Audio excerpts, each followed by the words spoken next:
This Your Health, Your Decision special is brought to you by Conway Medical Center and WPDE News Channel 15. Joint replacement surgery, relieving the pain of arthritis. Joint replacements have been performed since the late 1960s. They are mostly done to relieve the pain and repair the damage of arthritis. The number of these procedures is expected to skyrocket. By the year 2030, it's estimated that the demand for the total hip replacements will grow by 175%, and the total knee replacements performed will leap by 673%. So over the next half hour, you'll see 3 of these procedures: hip, knee, and shoulder replacements.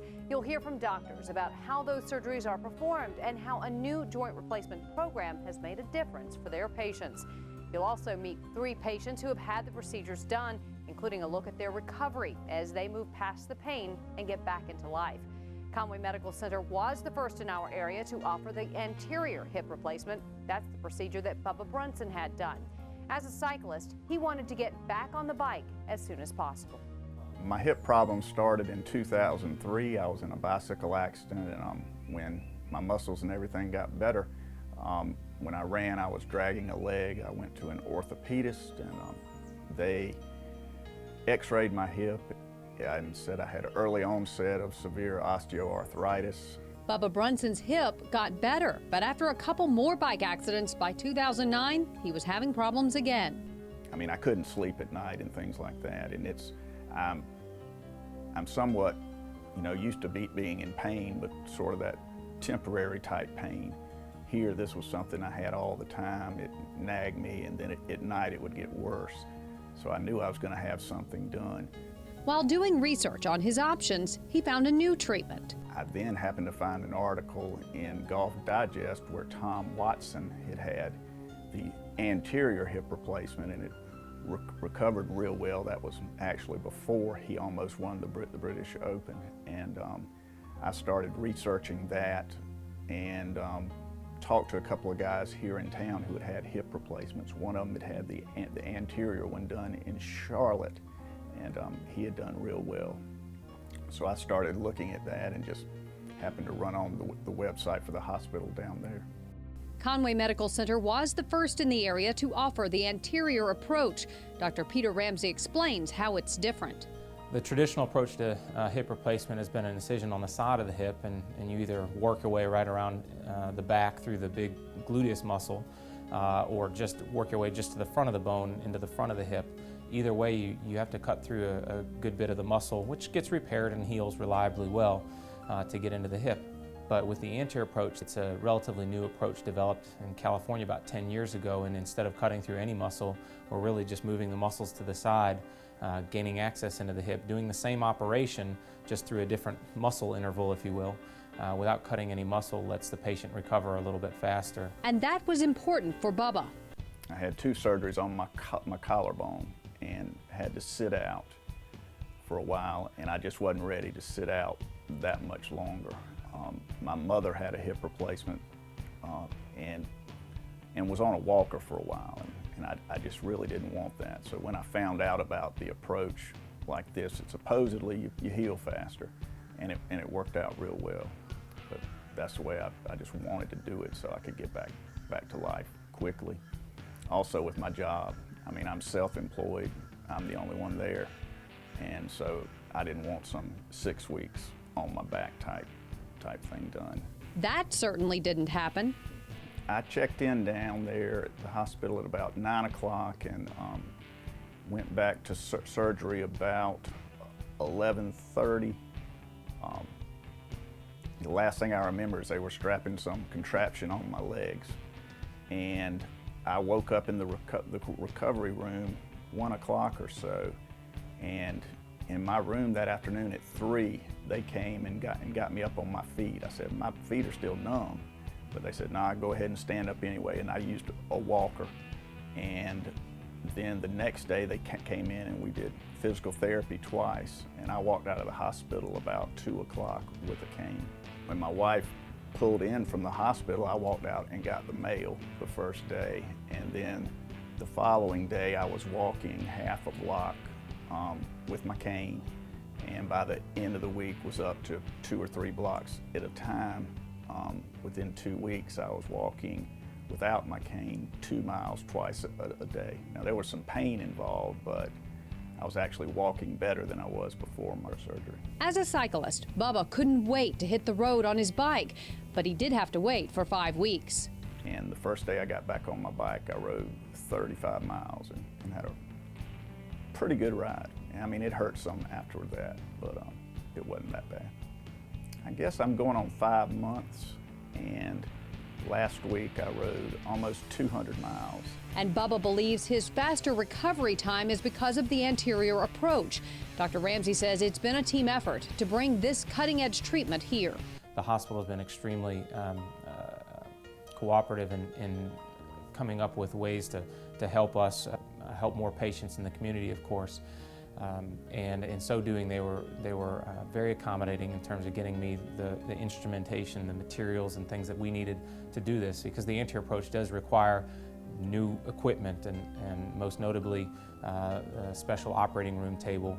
Comes at a significant cost, but I think that I have to be appreciative to the OR staff and the administration for viewing forward what was going to be a benefit, of course, to the hospital, but the community as well, to get this technology and technique out there. And to be the first in the area to offer that to patients, I think is an exciting thing. I'm happy to have been able to introduce that into the area, and now it's been a little over a year since we started, and I think to this point we've done probably 120 or 130 patients this way with really fantastic results. So how do doctors replace a hip? The hip is actually a joint that's made up of the pelvis and the femur, the pelvis being the socket side of the ball and socket joint. And here's a model of the pelvis and the femur together after a hip replacement. Clearly this is the pelvis and this is where the socket lies, and then this model allows us to pop the pieces apart. And what you see here is that we've made a cut along the top of the femur and have used some instruments to shape the inside of the femur that allows us to place the hip replacement down into the bone to the appropriate depth and the right length. And then what we do is also reshape the socket and put a metal socket in there with a plastic liner or other materials that we may choose to use for any individual patient, and put that hip back together, and that's effectively what a hip replacement is. And even more common than hip replacements are knee replacements. A look at those is coming up after the break. Choosing the right godparents for your baby is hard. Choosing the right hospital is easy. Choosy parents choose Conway, the birthplace at Conway Medical Center. There's no replacement for the activities you love, but there is replacement for diseased or damaged joints that keep you from enjoying life. Conway Medical Center is leading the way with the most advanced hip, knee, and shoulder joint replacement in the region. Our experienced team and fellowship-trained surgeons know what works to minimize pain, get you home from the hospital sooner, and return you to an active lifestyle. Call us or visit ConwayMedicalCenter.com for dates of our upcoming joint replacement seminars. Get the latest updates on what's going on in your area with the all-new News Channel 15 mobile app. View the local weather forecast, access local news, and purchase daily deals. The News Channel 15 mobile app, available now on iTunes and Android app stores and on CarolinaLive.com. Presented by Palmetto Corporation. Palmetto Corporation has been building great homes for over 25 years in both North and South Carolina. We have a plan that's just right for you. Plus, all work is backed by our 2-year warranty. Call Palmetto Corp today. It's severe weather season here in South Carolina. For me and for everyone at News Channel 15, your safety is our #1 concern. It always has been. When a severe thunderstorm is on its way, a tornado threat is real, or a hurricane is approaching, you can trust we'll be watching out for you, putting years of forecasting experience to work. Trust the experience. Trust the accuracy. Trust the team that knows South Carolina weather. Ed Pietrowski and the First Alert Weather Team. Only on News Channel 15. Your news, your station. Choosing the right wallpaper for baby's nursery is hard. Choosing the right hospital is easy. Choosy parents choose Conway, the birthplace at Conway Medical Center. According to the National Center for Health Statistics, about 43 million Americans, or nearly 1 in 5 adults, have some sort of arthritis pain. The knees are the largest joints in the body and usually the most painful. Just ask Dolly Hardwick. With the grandchildren, it got where I couldn't go outside and play or run and do things with them because I was scared felt like it was gonna pop sometimes. And then with work, it got where it was complicated to walk up and down the steps. And so that's a big deal with me. I don't do elevators. So I had to kind of compensate one way or the other. When Dolly Hardwick first saw the doctor for her knee pain last September, they tried other treatments like cortisone and gel injections. There's a lot of things that we can do early on. We usually see them and find out what's going on, if there's been any trauma or injuries, what makes it better, what makes it worse, and usually get some x-rays to see how far along they are. It may just be mild arthritis or severe. And then start a process of treatment, which may be as small as just modifying their activities, not doing something that aggravates it or hurts it. We may move on to some medications to take by mouth, and then we may do some injections if needed, and that could be cortisone or actually some gel injections that can lubricate the joint, and some types of braces occasionally as well. So all those things we're trying to do to keep the patients back in the game and keep them going, but sometimes those things don't work and we migrate more to surgery to keep them going. That surgery is a knee replacement. A knee replacement is really an operation where you're taking the ends of the bones that have arthritis, getting rid of the arthritis on the ends of the bones, reshaping, recutting just the very surface of the bone, and effectively implanting a cap on the ends of the bone so that no longer do you have worn cartilage on worn cartilage or bone on bone. Instead you have metal on plastic. There's a common misconception that we're cutting here and replacing everything in between, and realistically I like to explain it's more like opening an envelope, resurfacing the ends of the bones and then closing the envelope back over it. It's still your knee, you just have different surfaces on the ends of the bones and thereby take away the pain generators. By December, it was clear Dolly needed a knee replacement. When they made the decision to go ahead and do the surgery, I went and talked to Ann, and she went through a class there, and she explained all the details of what would be done and what would have to be done afterwards and everything, and I had to have a coach to assist me in everything.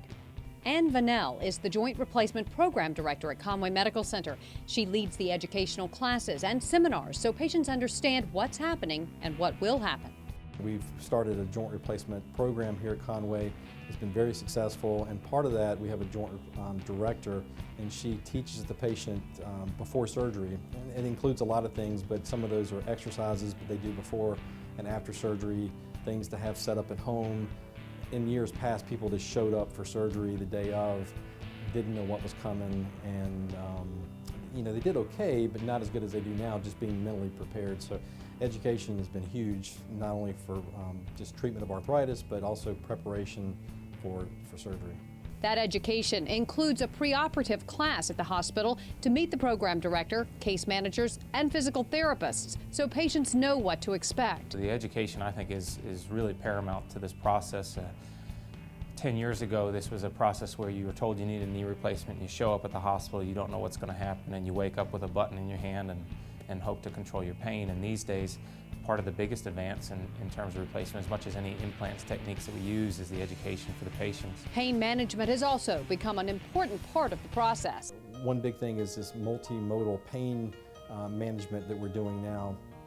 And basically what that means is, in the past, when people had a major orthopedic surgery, the mainstay was general anesthesia, narcotics, IV, and so people afterwards really didn't do very well. The first day they were out of it. They didn't want to get up and work with therapy. They got nauseated and vomiting, and we'd give them medicines to counteract that, and it would make them sleepy. So like 3 days later, they'd wake up and they're like, where am I? And they haven't done any therapy.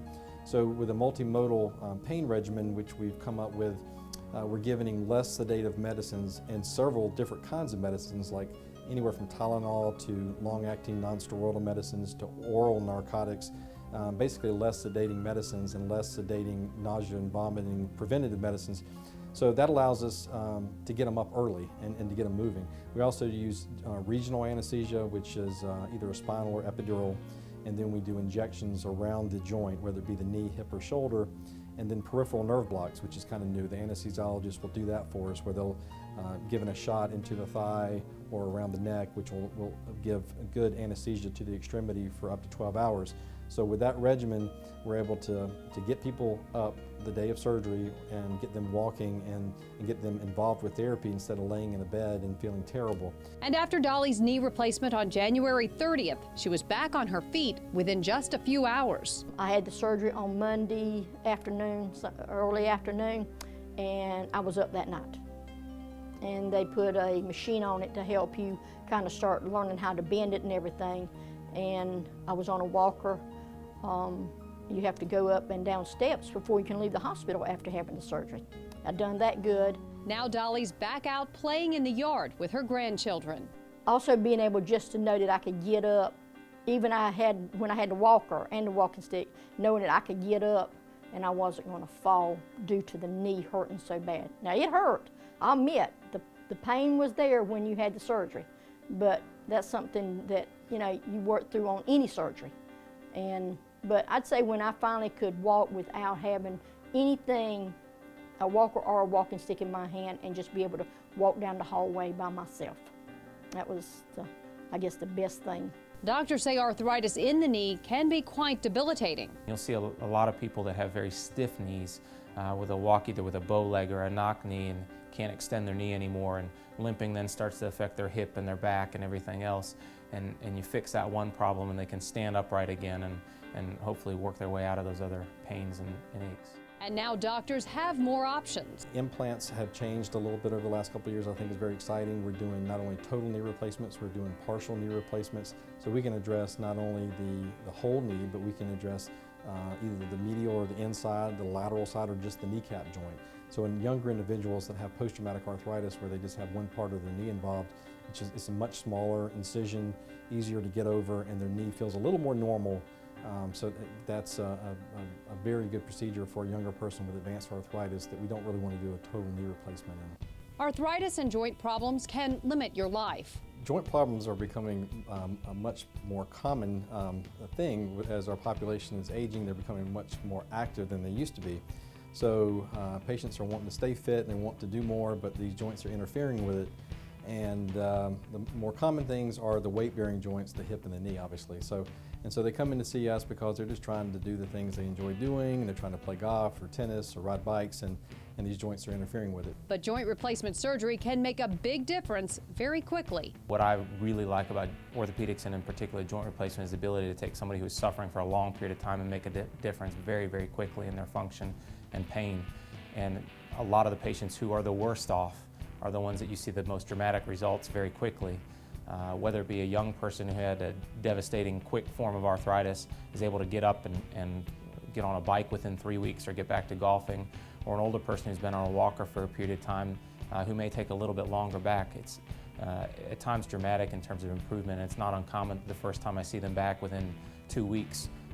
They say they have no pain or very little pain, and they're walking better than I've ever seen them.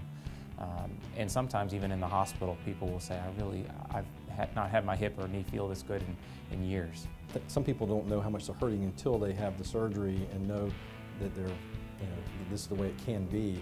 And the typical comment I hear is, God, I wish I'd have had it 5 or 10 years ago. And the outlook for patients is good. Actually, there's some good historical data that shows that hips and knees can last up to 25 years. And I think that's what we're seeing. In the past, there would be some early failures and it wasn't as consistent as it is now, but I think with the techniques that we're using in surgery and after surgery, I think the longevity of the implants are very good. Obviously, it depends on a lot of variables, patient's body habitus and size, their activity level, and how old they are when you do the replacements. But by and large, they're very durable. Coming up, meet a patient who hopes his joints are durable. He's had 3 replacements done. We'll be right back. Don't let weight define who you are. Obesity is one of the biggest health threats in America. Nearly 1/3 of us are obese, and South Carolina ranks 8th in the nation for obesity. Coastal Metabolic and Bariatric Surgery offers gastric banding, sleeve gastrectomy, and gastric bypass. Many weight loss surgery patients see lower blood sugar and better blood pressure after surgery. Experience the change in your body, weight, and health. Start by attending one of our free seminars. Regain control of your life. Often there are no signs or symptoms of colorectal cancer, and if left undiagnosed or undetected, it can spread throughout the body. It's the second leading cause of cancer-related death for men and women. Some of the risk factors include being over the age of 50, polyps inside the colon, family history of the disease, and smoking. African Americans are also at a higher risk. Reduce your risk by getting screened at age 50 or earlier if you have risk factors. For more information, go to carolinalive.com. It's your health, your decision. Stay ahead of the storm with the News Channel 15 mobile app. Get your up-to-the-minute forecast, as well as live Doppler 15,000, right on your phone. The News Channel 15 mobile app, available now on iTunes and Android app stores, and on carolinalive.com. Presented by Palmetto Corporation. Palmetto Corporation has been building great homes for over 25 years in both North and South Carolina. We have a plan that's just right for you. Plus, all work is backed by our 2-year warranty. Call Palmetto Corp today. Welcome back. One patient who knows all about joint replacement surgery is Henry Dunn. In 2010, he had a knee replaced. I was at a point I couldn't really walk. It was take one step and drag the leg. And we came here, and Dr. Ramsey did the joint replacement. That turned out well. But I still had shoulder problems, so scheduled in with Dr. Elliott. And I was fortunate enough that when they did the right shoulder, I got Ramsey and Elliott. I got both of them to work on me. And because I'm a difficult patient, I guess. Just a year later, he had his right shoulder replaced. And in March of this year, he had the left shoulder replaced. Both shoulders were bone on bone, so any time you had to move your arm, lift a weight, it would just grind, tremendous pain, very limited motion. Pick up a cup of coffee, sometimes drop it because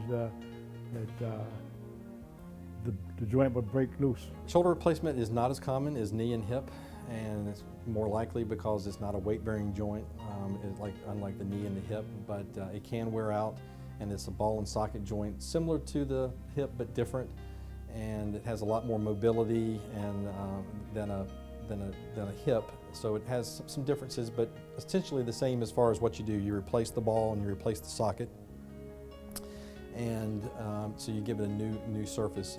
It's an incision on the front of the shoulder, and we try to preserve all the muscles around it and go through an interval so they can get moving right away after surgery. It's about a 3-month process of therapy afterwards, but when it's all said and done, most people can use their arm for normal daily activities. A lot of people go back to playing golf and some of the increased physical activities as well. Henry knows how important that physical therapy is. If you don't, you're going to go back to where you were. You got to get those muscles stretched. You got to get the joints moving. If you don't do it, they'll freeze up. You'll be right back where you were. So you got to do it to get that quality of life again. I like to think the surgery is the most important, but it's not really. The therapy, especially in that first 6 weeks, is so crucial to say getting your knee range of motion back and getting your endurance back and strength. And so we jump on it very quickly. The day of surgery, we get the patients up and trying to walk, and that helps with other things as well, like preventing blood clots and things that can be associated with joint replacement surgery. So very important to get up and get moving very quickly, and then straight into a rehab program when they get home. And most people, when they come back by their 12 to 14 day appointment, they're say for a hip or knee, they're walking in maybe a cane, maybe nothing. So it's very nice to get them going right away into therapy, and it's very important. Important so patients don't have lifestyle limitations. That's what it's all about, is mobility, is getting people, it's a catchy phrase I guess, but getting people back to their life and bringing their mobility back. The more independent people can be, the more they can enjoy their lives. And for some, that's getting down on the ground and picking up their grandchildren, and others it's going out and play 18 holes. But that threshold and the meaning behind the operation is very different for each patient. The pain's gone completely. I obviously can lift a cup of coffee now. I can throw. I can do just about everything I could do 30 years ago. I mean, I'm not as agile as I was when I was young, when I was a sports star. I didn't have any future as it was. I would be kind of limited to what I could do in life. And I wasn't really worried about surgery. A lot of people are nervous about it, but I've never been in that vein. I really had to have it done or become an invalid, and nobody wants to be an invalid if they can help it. So the aha moment was I can run my life without any help. And that, say Dr. Elliott and Dr. Ramsey, is what joint replacement is all about. It's really nice to see when you see somebody who comes in and they're obviously frustrated and they're just having just a bad time and their quality of life is poor and they can't even do basic things like go to the store or go to church or go to the mailbox even. And within 6 weeks they come in and you can just tell that their whole expression and body language is different. They got a new outlook on life, and so it's really rewarding to be a part of that. And it's probably one of the most rewarding surgeries that I do is to be able to take that pain out of somebody and get them back to doing not only some of the fun stuff like playing golf and tennis, but just the basic things we take for granted that they're suffering with. And we're here to fix that joint and get you back to your life as soon as possible. And that's a look at joint replacement surgery. For much more, just go to your website, carolinalive.com. Click on Your Health, Your Decision. I'm Allison Floyd. Thanks for joining us.